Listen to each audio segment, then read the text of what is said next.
Hello, everybody, and welcome back to IntyCenter 1957, where we are still in denial and mourning by the season-ending injury to the beloved John Montgomery Ward. Thanks for demoting him, Tom. You caused this. Enough about that, though. Let's jump right into it, and let's talk about Phil Niekro, because he tossed a complete game, and he gave up 2 runs on 7 hits, and he takes the loss because the Gales only managed 1 run off of Bill Foster, and they won the game on a late run.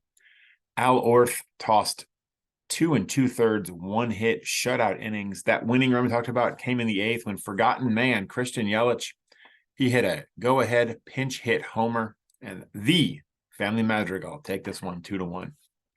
Roberto Clemente hit 2 homers, and Chipper Jones, Roy Campanella, and Jose Ramirez each homered, as every City bandwagoners were absolutely mauled and routed by Sithy 14-3. Gaylord Perry gave up no runs on 3 hits, but fell 2 batters short of the complete game shutout. No worries. Howie Pallette, he closed it out for his 16th save of the season. Pete Browning had a 2-run homer and a shack of their own to defeat the Kings of the North 4-0. Now, Bullet Rogan, he did toss a 4-hit shutout. He walked 1, he struck out 8. Hall of Famer Rod Carew, he converted, hit a triple with the bases loaded, and Gales in November win that one 5-0. Toad Ramsey, he found himself down 2-1 heading into the 7th in the 3rd game against Stone. In the 3rd game of the Stone Temple Seattle Pilots Let's Play 2 series. But Edgar Martinez led off the 7th with a homer to tie it. A Roy Parnell RBI triple in the 8th put him on top, with insurance runs from a Heavy Johnson RBI double and an RBI single from Edgar. The Pilots take that one 5-2. Now, Let's Play 2 did load the bases against the Toad in the 9th, but the year of the Toad marched on as he retired Pudge Rodriguez to end it, and he puts the cap on an 8-hit complete game victory. Only after forgotten man Christian Yelich got the go-ahead RBI single at the top of the 9th did Gales in November go to Shane Bieber.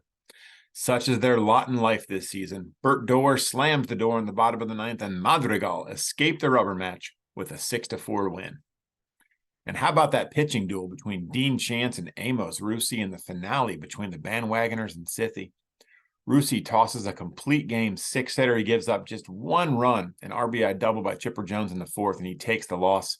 That's because Chance gave up no runs on 2 hits in 6 innings, and Dick Raditz worked 3 innings of hitless, scoreless relief to seal the win. Every City bandwagoners open up a good old-fashioned can of whoop-ass on Let's Play 2 to open their series. Denny Driscoll tossed a 6-hit shutout, and Jackie Robinson, Miguel Cabrera, and Lou Gehrig each homered, with Gehrig a triple away from the cycle. The bandwagoners win that one 11-0. Now, stop me when this one sounds familiar, Demonbags fans. Noodles Hahn tossed a gem, gave up 6 hits and 2 runs in a complete game effort, and he took the loss because the Demonbags managed just 1 run off the combined efforts of Christy Mathewson and Shane Bieber. Corey Kluber, the Klubot, was dealing for the Pilots. He delivered a Maddox as his 2-hit shutout came on just 97 pitches. Tom Seaver takes the loss as Stone Temple Seattle Pilots down Amazings 4-0 to open that series. Dutch Leonard made sure a feeble offense couldn't let him down in this one. He tosses a complete game shutout. He gives up just 3 hits. Ken Griffey Jr. homers, and the Demonbags win it 3-0. Similarly, Bob Feller tossed a 3-hit shutout to see Amazing squeak past Stone Temple Seattle Pilots. It was a very narrow 2-0 lead for Amazings until Joe Morgan hits a 2-run homer in the 7th to give him breathing room. That's the final score of the game. They win it 4-0. And a Frank home run Baker walk-off RBI double in the 14th gives Game of Thrones a dramatic win over the Zodiac Guardians in the 2nd game of their series.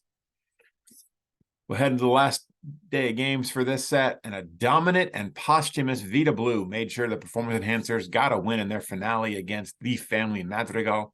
Blue went the distance. He tossed a 3-hit strut out. Carl Yastrzemski had 3 hits in that one. The enhancers win it 2-0. And finally, we'll end with a good old-fashioned duel between Pedro Martinez and Doc Gooden. Martinez gives up 1 run on 7 hits in a complete game effort. Gooden Gave up 2 runs on 8 hits. A Dan Brothers RBI single in the first gets canceled out by a Mookie Betts solo homer in the second. The game-winning run comes in the 5th. Bill Dolan with the RBI single. And Pedro Martinez defeats Doc Gooden in a classic. That's going to do it this week for IntyCenter 1957. We'll catch you next time for another whip around. Fiduce.